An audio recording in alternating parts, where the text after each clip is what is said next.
किधर शाम वेले तक खाने भी नहीं उड़ना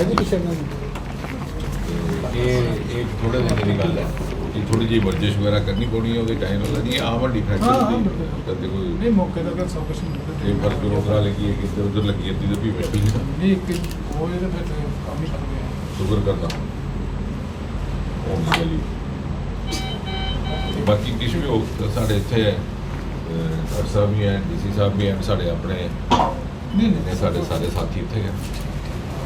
अभी हम यहाँ आए थे, ये ओम प्रकाश नाम का हमारा एक व्यक्ति था, लगभग 48 वर्ष आयु। तो कल जो रात को घटना हुई है उसमें गोली लगने से ये बाईं बाजू पे थोड़ी चोट आई है, ह्यूमरस फ्रैक्चर जिसे कहते हैं आप चिकित्सा की भाषा में। तो उसका बहुत बढ़िया ढंग से ऑर्थोपेडिक सर्जन ने सर्जरी करके प्लेट लगा करके उसका उपचार किया है। अब वो व्यक्ति पूरी तरह होश में है। शाम तक मुझे लगता है कि वो अपना दिनचर्या भी उनकी प्रारंभ हो जाएगी, खान पान भी प्रारंभ हो जाएगा। उसके अतिरिक्त जिस प्रकार की सहयोग सहायता अपेक्षित है उससे अधिक उपलब्ध करवाने की योजना है। हमारी बात हुई है प्रशासन से भी, ज़िला अधिकारी और कलेक्टर साहब हमारे साथ थे। किसी तरह का जान का खतरा नहीं और एक बहुत बड़ा बचाव हो गया। बाकी जिस प्रकार की घटना हुई है निश्चय ही हर आम नागरिक को उसकी चिंता भी है, उसके लेकर के रोष भी है। लेकिन हम ये आश्वस्त रहे कि जैसे मोदी जी ने कहा कि ज़ीरो टॉलरेंस टुवर्ड्स टेररिज्म, उसी नियम का पालन करते हुए आगे की कार्रवाई भी निर्धारित की जाएगी। संबंधित संस्थाओं ने इसका संज्ञान भी लिया है।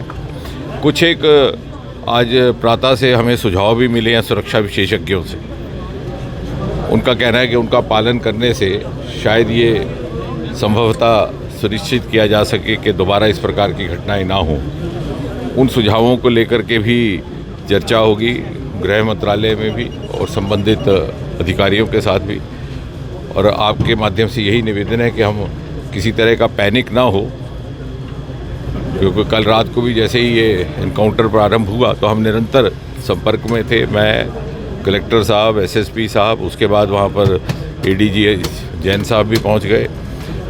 उस घर के सदस्यों के साथ मोबाइल पे भी संपर्क था, परंतु ना मालूम कहीं से ये समाचार चलने लगा कि 2 व्यक्तियों की हत्या हो गई है, जिससे बहुत अधिक वहाँ पर उत्तेजना और पैनिक फैल गया। तो हम थोड़ा सा कंफर्म करने के बाद संबंधित लोगों से आगे बात बढ़ाएं। साथ ही साथ सुरक्षा बल भी प्रशंसा के पात्र हैं कि उन्होंने बहुत लंबा समय ना लेते हुए इस एनकाउंटर को संपन्न किया है। दोनों आतंकी लिक्विडेट कर दिए गए और इसी प्रकार से छत्रकला में भी चल रहा है एक एनकाउंटर। उसको लेकर के कुछ सुरक्षा संबंधित सुझाव आए हैं जो हमने संबंधित अधिकारियों तक पहुंचाए हैं। पुलिस और अर्धसेना बल वहां पर मौजूद हैं। सेना की यदि आवश्यकता हुई तो उसे उपलब्ध करवा लिया जाएगा और सिविलियन और पैरामिलिट्री प्रशासन के बीच जो जॉइंट कंट्रोल और जॉइंट समन्वय है बहुत बढ़िया ढंग से आगे बढ़ रहा है। दर्शक क्या देखते हैं, पिछले दिनों मेले में भी जो घटना हुई है उसके बिल्कुल निकटवर्ती ही है। अगर कूटा यहाँ इसकी बात करें तो क्या पुलिस ने सर्च ऑपरेशन भी चलाया था, क्या पुलिस नाकाम रही है? एक संभावना ये भी है कि ये दोनों घटनाएं एक ही आतंकी गुट के द्वारा अंजाम दी गई हैं। अभी मेरा वहाँ भी जाना होगा, उस परिवार में भी।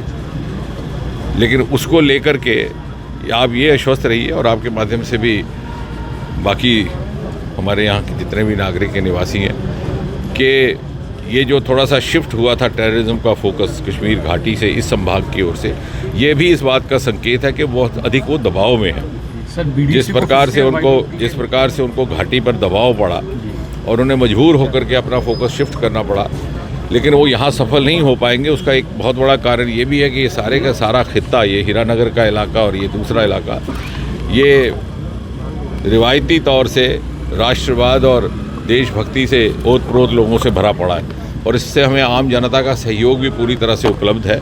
जिस प्रकार से कल भी वहाँ के स्थानीय लोगों ने जिस प्रकार से सहयोग किया है वो भी एक उदाहरणीय है और इसलिए मुझे विश्वास है कि यदि आतंकी हताश होकर के घाटी से यहाँ शिफ्ट करने का मंसूबा अथवा योजना बना रहे हैं तो यहाँ कदापि सफल नहीं हो पाएगी।